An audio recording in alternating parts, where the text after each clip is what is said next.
इंसान का पेट अगर भर जाए ना तो वो खाना छोड़ देता है।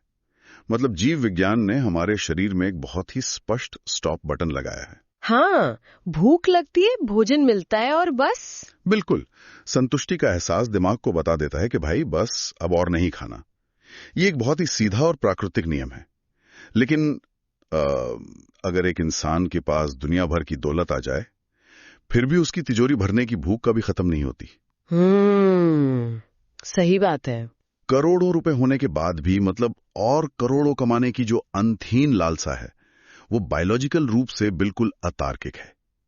ये एक ऐसा मनोवैज्ञानिक अजूबा है जिसे क्या कहते हैं, प्रकृति के नियमों से नहीं समझाया जा सकता। एकदम सही कहा।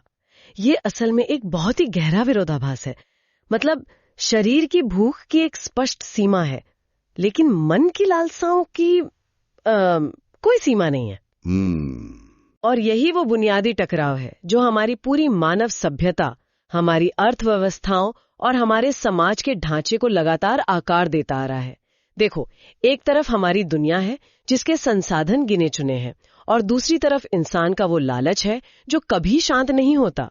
और इसी टकराव को आज के हमारे इस गहरे विश्लेषण में बहुत ही बेबाकी से खोला गया है। तो चलिए इसे थोड़ा विस्तार से समझते हैं। आज हम श्री प्रभात रंजन सरकार के लेख the path from material accumulation to psycho spiritual pablum पर चर्चा कर रहे हैं। जी बिल्कुल। ये लेख इसी अंतहीन भूख का एक मनोवैज्ञानिक और दार्शनिक विश्लेषण करता है।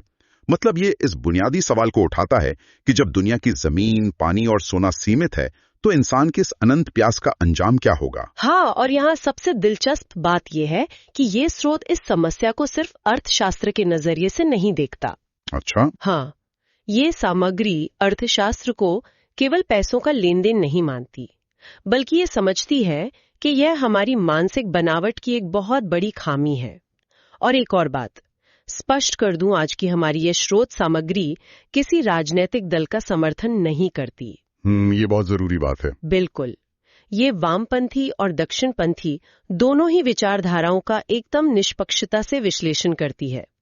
हम भी यहाँ किसी का पक्ष नहीं ले रहे हैं, बस जो विचार स्रोत में दिए गए हैं उन्हें डिकोड कर रहे हैं। सही कहा। तो दुनिया के आर्थिक ढांचे को समझने से पहले इंसान की बुनियादी फितरत को समझना जरूरी है। स्रोत के अनुसार इंसान की भूख या इच्छाएं मुख्य रूप से 3 स्तरों पर काम करती हैं। भौतिक, मानसिक और आध्यात्मिक। बिल्कुल। अब जरा इस बात पर गौर करें। भौतिक दुनिया पूरी तरह से सीमित है। इस ग्रह पर जमीन का एक निश्चित दायरा है, खनिजों की एक निश्चित मात्रा है। हाँ, अगर कोई व्यक्ति पूरे ब्रह्मांड का भी मालिक बन जाए ना, तब भी उसकी भौतिक प्यास कभी नहीं बुझेगी। वही तो, क्योंकि उसकी लालसा अनंत है और ये ब्रह्मांड भी एक सीमा के बाद खत्म हो जाता है। एकदम सही। इसे समझने के लिए मैं तकनीक से जुड़ा एक उदाहरण सोच रहा था। बताइए। मान लीजिए एक हार्ड ड्राइव है जिसकी स्टोरेज कैपेसिटी सिर्फ 1 टेराबाइट है। अब अगर कोई उस सीमित हार्ड ड्राइव में इन्फिनिट या अनंत डेटा डाउनलोड करने की जिद करे तो क्या होगा? अरे, सिस्टम क्रैश हो जाएगा। और क्या? बिल्कुल। वो हर बार एरर दिखाएगा, धीमा होगा और अंततः पूरी तरह से बैठ जाएगा। हमारा आर्थिक ढांचा भी कुछ ऐसा ही है। बहुत सही एनालॉजी है। हम एक सीमित दुनिया में अनंत भौतिक चीजें बटोरने की कोशिश कर रहे हैं और इसी वजह से समाज का सिस्टम लगातार क्रैश हो रहा है, चाहे वो गरीबी के रूप में हो, युद्ध के रूप में हो या जलवायु परिवर्तन के रूप में। ये हार्ड ड्राइव वाली बात इस स्थिति को बिल्कुल सटीक रूप से परिभाषित करती है। मतलब गणित का सीधा सा नियम है कि आप एक सीमित बर्तन में अनंत मात्रा में पानी नहीं भर सकते। हाँ, पानी छलक कर बर्बाद ही होगा। इसीलिए स्रोत एक बहुत ही क्रांतिकारी विचार सामने रखता है। जब भौतिक दुनिया सीमित है तो हमें अपनी इस अनंत प्यास को उस दिशा में मोड़ना होगा जो वास्तव में अनंत है। मतलब आध्यात्मिक दिशा की ओर। बिल्कुल। मानसिक और आध्यात्मिक दुनिया की कोई सीमा नहीं है। ज्ञान, कला, करुणा या आध्यात्मिक चेतना ये एक ऐसे क्षेत्र है जहां कोई भी व्यक्ति कितना भी विकास कर ले, वह दूसरों का हिस्सा नहीं छीनता। अरे वाह। मतलब अगर मैं ज्ञान या ध्यान में बहुत आगे निकल जाता हूं तो इससे समाज में किसी और के लिए ज्ञान की कमी नहीं हो जाती। एकदम सही, कोई टकराव नहीं होगा। लेकिन अगर कोई अरबों की संपत्ति जमा कर लेता है तो वो निश्चित रूप से किसी और के हिस्से का खाना या घर छीन रहा है, क्योंकि जमीन और पैसा तो सीमित हैं। हाँ, और स्रोत इसी बात को आधार बनाकर एक बहुत ही सख्त नियम का प्रस्ताव रखता है। वो क्या? उनका कहना है कि समाज की सामूहिक सहमति के बिना किसी को भी भौतिक संपत्ति जमा करने की अनुमति बिल्कुल नहीं होनी चाहिए। ये तो बहुत बड़ा बदलाव है। इस लेख का तर्क बहुत ही व्यवहारिक, जमीन पर खड़ा है। स्रोत के अनुसार किसी भी व्यक्ति का वेतन या उसकी कमाई केवल उसकी और उसके परिवार की जरूरी जरूरतों और भविष्य की कुछ आकस्मिकताओं को पूरा करने के लिए होनी चाहिए। मतलब कंटिंजेंसीज के लिए। हाँ, जो पैसा तिजोरियों में बेकार पड़ा है, जो समाज के काम नहीं आ रहा, वो सिर्फ एक कागज का टुकड़ा नहीं है। तो फिर क्या है? वो उन भूखे और गरीब लोगों के साथ हो रहा एक क्रूर अन्याय है जिन्हें आज एक वक्त की रोटी की सख्त जरूरत है। ये सोचने वाली बात है। पैसा अगर चलायमान नहीं है ना, तो वो समाज के खून के थक्के की तरह है जो पूरे सिस्टम को बीमार कर देता है। और यहीं से स्रोत पूंजीवाद का एक बहुत ही तीखा निदान प्रस्तुत करता है। अगर अनंत भौतिक इच्छाएं ही मूल समस्या हैं, तो क्या हमारी वर्तमान प्रणालियां ऐसे सुलझा पाई हैं? बिल्कुल नहीं। आमतौर पर पूंजीवाद को एक स्वतंत्र बाजार व्यवस्था माना जाता है, लेकिन ये लेख इसे आदिम मानसिक प्रवृत्तियों की उपज बताता है। हाँ, क्रूड साइकिक अर्जेस। स्रोत के अनुसार जब भौतिक संपत्तियों जैसे जमीन या पैसा हासिल करने की हमारी सबसे पुरानी और असभ्य प्रवृत्ति पर कोई लगाम नहीं होती, तो ये एक अंधी दौड़ बन जाती है, मुनाफे की अंधी दौड़। और जो लोग इस दौड़ में सबसे आगे होते हैं, स्रोत उन्हें परमपिता की अयोग्य संतान कहता है। हाँ, अनवर्दी सन्स एंड डॉटर्स।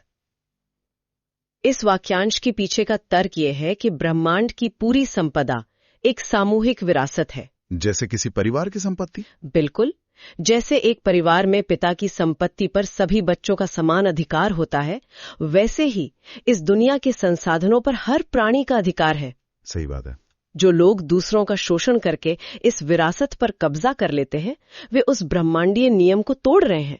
और दिलचस्प बात यह है कि स्रोत इसे कोई आर्थिक सफलता नहीं मानता। अच्छा, तो क्या मानता है?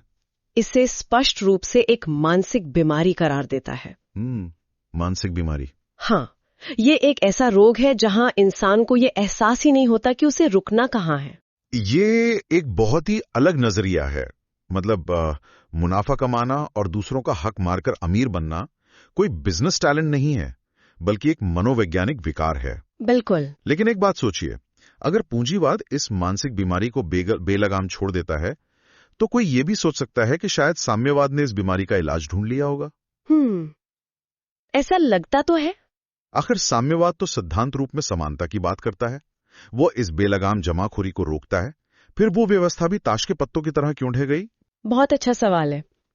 इस सवाल का जवाब साम्यवाद की बुनियादी संरचना में छिपा है।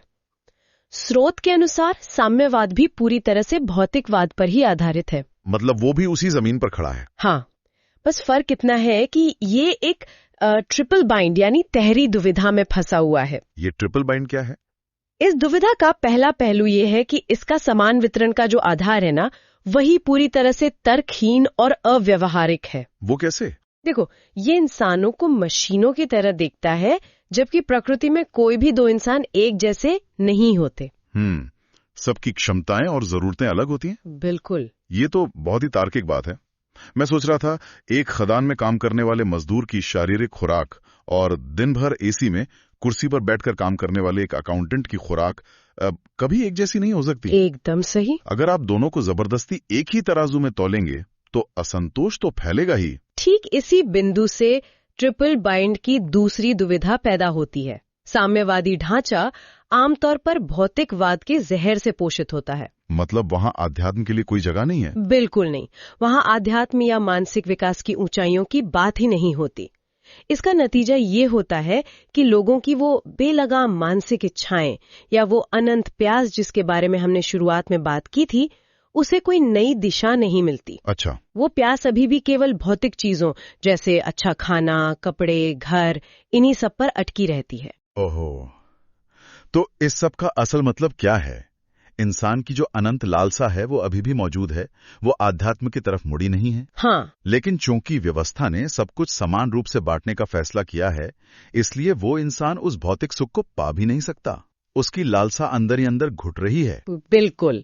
और यही इस व्यवस्था की तीसरी दुविधा सामने आती है, पाश्विक बल यानी ब्रूट फोर्स का प्रयोग। बल प्रयोग? हाँ, जब लोगों की भौतिक इच्छाएं पूरी नहीं होती और उनके पास आध्यात्मिक संतुष्टि का कोई रास्ता नहीं होता, तो जाहिर है वो विद्रोह करेंगे। तो सत्ता उन इच्छाओं को कुचलने के लिए बंदूक और राज्य की क्रूर शक्ति का इस्तेमाल करती है। लेकिन आप मानव स्वभाव को कब तक डंडे के जोर पर दबाकर रख सकते हैं? ये तो ऐसा हो गया कि आपने किसी को बहुत तीखा खाना खिला दिया, उसे प्यास लग रही है, लेकिन आप उसे पानी देने के बजाय उसका मुंह जबरदस्ती बंद करके बैठे हैं। हाँ, बहुत ही भयानक स्थिति है। एक बिंदु पर आकर वो इंसान या तो दम तोड़ देगा या फिर फट पड़ेगा। समाज के स्तर पर इसका असर बहुत ही बुरा होता है। जब हर चीज जबरदस्ती थोपी जाती है तो समाज की रचनात्मक ऊर्जा मर जाती है। लोगों की कल्पना शक्ति, कुछ नया करने की चाह, ये सब खत्म हो जाता है। स्रोत इस स्थिति को स्टेट ऑफ डोल्ड्रम्स या पूर्ण ठहराव की स्थिति कहता है। ये एक ऐसी जड़ता है जहां समाज मनोवैज्ञानिक रूप से मर जाता है और अराजकता आ जाती है। तो श्रोताओं में यहाँ एक बात याद दिला दूं कि हम यहाँ एकदम निष्पक्ष रूप से स्रोत का विश्लेषण कर रहे हैं। बिल्कुल। अगर हम देखें तो पूंजीवाद इस मानसिक बीमारी को बेलगाम छोड़ देता है, जिससे भयानक असमानता पैदा होती है, और दूसरी तरफ साम्यवाद उसी बीमारी को क्रूरता से दबाने की कोशिश करता है, जिससे समाज की आत्मा ही मर जाती है। हाँ, दोनों ही विफल रहे हैं। दोनों ही रास्ते इंसान के मूल प्यास का इलाज नहीं कर पाए। तो फिर यहां से आगे का रास्ता क्या है? अक्सर लोग कहते हैं कि हमें शांतिपूर्ण तरीकों से हृदय परिवर्तन के जरिए बदलाव लाना चाहिए, जैसे गांधीवाद में होता है। यह विचार सुनने में बहुत आदर्श लगता है, लेकिन स्रोत यहाँ एक बहुत ही सख्त और विवादास्पद रुख अपनाता है। वो क्या? लेख स्पष्ट करता है कि केवल मानवीय अपीलों या ह्यूमनिस्टिक अपील से उन कठोर दिल वाले शोषकों को नहीं बदला जा सकता जिनका दिमाग लालच से पत्थर हो चुका है। ऐसे लोगों पर दार्शनिक बातों या उपदेशों का कोई असर नहीं होता। यहाँ स्रोत ने एक बहुत ही विचलित करने वाली लेकिन शक्तिशाली लाइन लिखी है।